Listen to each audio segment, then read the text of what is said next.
Hi friends, అందరూ బాగున్నారా? Friends, ఈరోజు మనం మాట్లాడుకోబోయే సినిమా రివ్యూ ఊరు పేరు భైరవ కోన. ఫ్రెండ్స్, ఈ సినిమా ఆల్రెడీ నిన్న ప్రీమియర్ షోలు అంటే పెయిడ్ ప్రీమియర్ షోలు కొన్ని చోట్ల పడ్డాయి. మాకైతే ఈరోజు రిలీజ్ అయింది, అంటే శుక్రవారం రిలీజ్ అయింది. గురువారం బుధవారం నైటు కొంతమందికి పెయిడ్ ప్రీమియర్ షోలు పడ్డాయి. ఓకే, మరి ఈరోజు రిలీజ్ అయింది. మాకు కూడా ఈ ఊర్లో ఈరోజే రిలీజ్ అయింది. మరి ఈ సినిమా చూడటం జరిగింది. మరి ఈ సినిమా ఎలా ఉంది, హిట్టా ఫట్టా, ఆ వివరాలన్నీ తెలుస్తున్నాం ఫ్రెండ్స్. అంతకంటే ముందుగా ఫ్రెండ్స్, మా నేతన్న రివ్యూ చూసి మీరు కనుక సినిమాకి వెళ్తే 100% డిసప్పాయింట్ కారు పక్కా రివ్యూ ఉంటుంది. కావాలంటే గత వీడియోస్ కూడా చెక్ చేసుకోండి ఫ్రెండ్స్. ఒక విషయంలోకి వచ్చేస్తే, సందీప్ కిషన్ చాలా రోజుల నుంచి హిట్టు అని అల్లాడుతున్నాడు. ఇంతవరకు అయితే హిట్ సినిమా లేదు. ఇది వెంకటాద్రి ఎక్స్ప్రెస్ అనుకుంటా, అక్కడి నుంచి ఇతనికి హిట్ అయితే లేదు. అంటే చాలా సంవత్సరాలు అయిపోయింది, చాలా సినిమాలు కూడా చేశాడు, విసిగిపోయాడు కూడా. కొన్ని క్యారెక్టర్లు కూడా చేస్తున్నాడు, అంటే ప్రత్యేక పాత్రలు అనుకోండి, అలాంటివి కూడా చేస్తున్నాడు. మరి ఆయన వేరే జోనర్లోకి వచ్చి చేస్తున్న సినిమా ఊరి పేరు భైరవ కోన. మరి ఈ సినిమాకి డైరెక్టర్ వచ్చేసి విఐ ఆనంద్. ఈయన ఇంతకుముందు మనకి తెలిసి ఎక్కడికి పోతావు చిన్నవాడ, అలాగే రవితేజతో డిస్కో రాజా అనుకుంటా ఆ సినిమా తీశాడు. కొంచెం ప్రయోగాత్మక సినిమాలే చేశాడు. ఒకటి హిట్ అయింది, రవితేజతో తీసిన సినిమా అయితే డిజాస్టర్ అయింది. కానీ అందులో కూడా సునీల్ని మెయిన్ విలన్గా చూపించాలనే కొత్త థాట్ అయితే కొంతమందికి నచ్చింది. ఓకే, ఏదేమైనా కానీ సినిమా అయితే ఫ్లాప్ అయింది. ఇప్పుడు అతని డైరెక్షన్లో వస్తున్న సినిమా ఇది. ఈ సినిమాకి శేఖర్ చంద్ర మ్యూజిక్. మరి సినిమా ఎలా ఉంది ఫ్రెండ్స్? సినిమా పాయింట్ ఏంటో చెప్తాను, సినిమా కథ మాత్రం మొత్తం చెప్పను. ఎందుకంటే నేను ఎప్పుడు కూడా కథ మొత్తం చెప్పను. కథ తెలిసిపోతే మీరు సినిమాకి వెళ్ళి పెద్దగా ఎక్సైట్ కారు అనేది నా ఫీలింగు. ఓకే, సినిమా పాయింట్ ఏంటంటే ఫ్రెండ్స్, సినిమా స్టార్టింగ్లోనే మనకు చూపించడం, ఆ భైరవ కోన అనే ఊర్లోకి ఒక వ్యక్తి ఎంటర్ అయితే ఆ వ్యక్తిని ఇంకా బయటకు పంపారు. అంటే ఆ వ్యక్తిని తీసుకెళ్ళి కట్టేసి దెయ్యాలు వచ్చి చంపేసినట్టుగా మనకు చూపిస్తాడు. అంటే ఆ ఊర్లోకి ఎంట్రీ అయ్యగానే ఎగ్జిట్ ఉండదు. ఈ తరుణంలో హీరో ఒక పెళ్లిలో నగల దొంగతనం చేస్తాడు. ఆ నగల దొంగతనం చేసి వాటిని సేవ్ చేసుకుంటా ఈ క్రమంలో అనుకోని పరిస్థితులు ఆ ఊర్లోకి వెళ్తాడు. మరి ఆ ఊర్లోకి వెళ్ళిన హీరో బయటికి రాగలిగాడా లేదా, అసలు ఆ ఊరి పరిస్థితి ఏంటి, ఇలా ఎందుకు ఉంది ఆ ఊరికి ఏదైనా సమస్యలు ఉన్నాయా అంటే, మనకి సినిమాలో దెయ్యాలకి బాగా ఇంపార్టెంట్ ఇచ్చినట్టుగా చూపించారు. మరి ఇది మెయిన్ పాయింట్. మిగతా విషయాలు తెలుసుకోవాలంటే మనం ఖచ్చితంగా సినిమాలో చూడాల్సిందే. మెయిన్ పాయింట్ అయితే ఇది ఫ్రెండ్స్.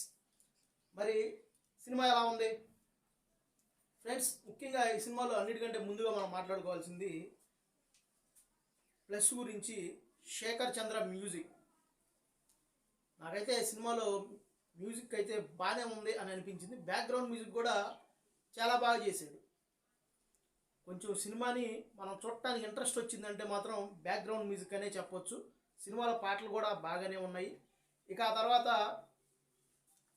మనకి చెప్పాలనుకున్న పాయింట్ అయితే కొంచెం ఇంట్రెస్టింగ్గానే ఉన్నప్పటికీ కూడా దాన్ని చెప్పిన తీరు మనకి అంత కన్విన్సింగ్గా అనిపించలేదు. అంటే నాకైతే అంత ఇది అనిపించలేదు.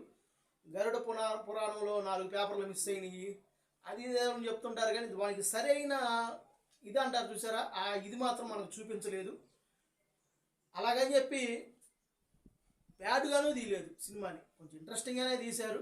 ఇక సందీప్ కిషన్ పర్లా బాగానే చేశాడు. ఓకే, ఇంతకుముందు సినిమాల మీద కొంచెం బాగానే చేశాడు అని అనిపించింది నాకైతే.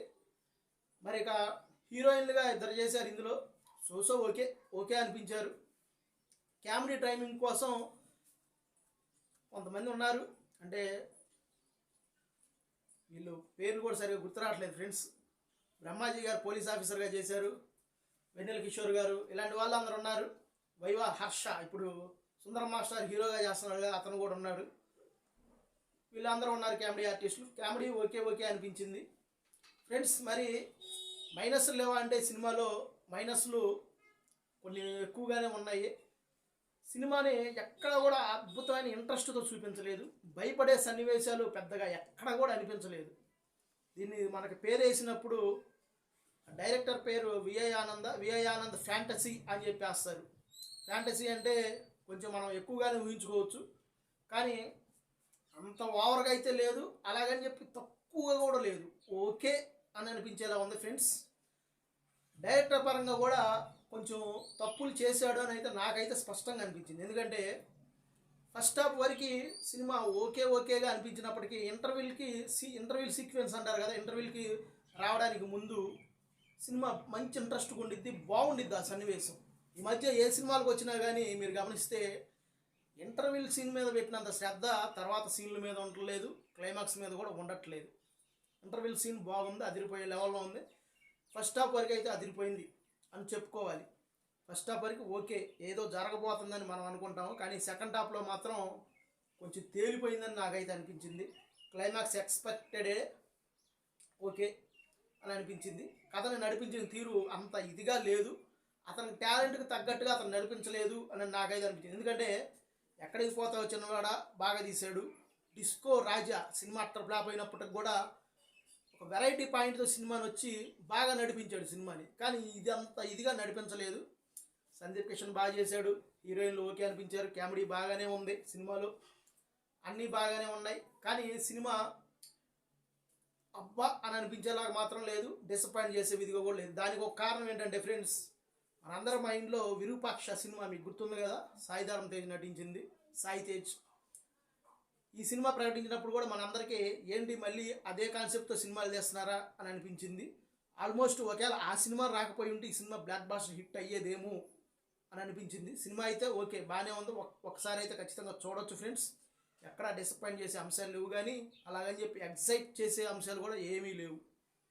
మొత్తం మీద సినిమా మ్యూజిక్ అయితే మాత్రం సినిమాలో బాగుంది, సినిమాటోగ్రఫీ బాగుంది, డైరెక్షన్ ఓకే ఉంది. సందీప్ కిషన్ కూడా పర్వాలేదు బాగానే చేశాడు అన్నట్టుగా ఉంది. డిసప్పాయింట్ చేసేలాగా ఏమీ లేవు సినిమాలో, డిసప్పాయింట్ చేసేలాగా ఏమీ లేవు. మనం పెట్టే టికెట్ డబ్బులకి ఖచ్చితంగా న్యాయం చేసే సినిమానే తీశారు, కానీ ఎక్కువ ఊహించుకోకుండా వెళ్తే బాగుండిద్ది అనేది నా అభిప్రాయం. కామెడీ టైమింగ్ కూడా బాగానే ఉంది, కొన్ని చోట్ల కొన్ని సన్నివేశాలు కూడా బాగుంటాయి, ఇంట్రెస్ట్గా ఉన్నప్పటికి కూడా తేలిపోతుంది. అంటే తర్వాత మనం ఈ సన్నివేశం చూసిన తర్వాత నెక్స్ట్ సన్నివేశం ఎట్లాగే ఉండిద్దిలే, అన్ని సినిమాలు ఇంతే కదా, క్లైమాక్స్ కూడా ఇలానే ఉండిద్ది అని మనం ముందలే ఊహించుకుంటాం, అదే నిజమవుతూ ఉంటుంది. మనకి ట్విస్ట్ ఇచ్చే అంశాలు అయితే ఏమీ ఉండవు. ఇంటర్వ్యూల్ సీను ఒక్కటైతే హైలైట్గా ఉంది, మిగతాది ఏమీ అంత ఇదిగేం లేదు.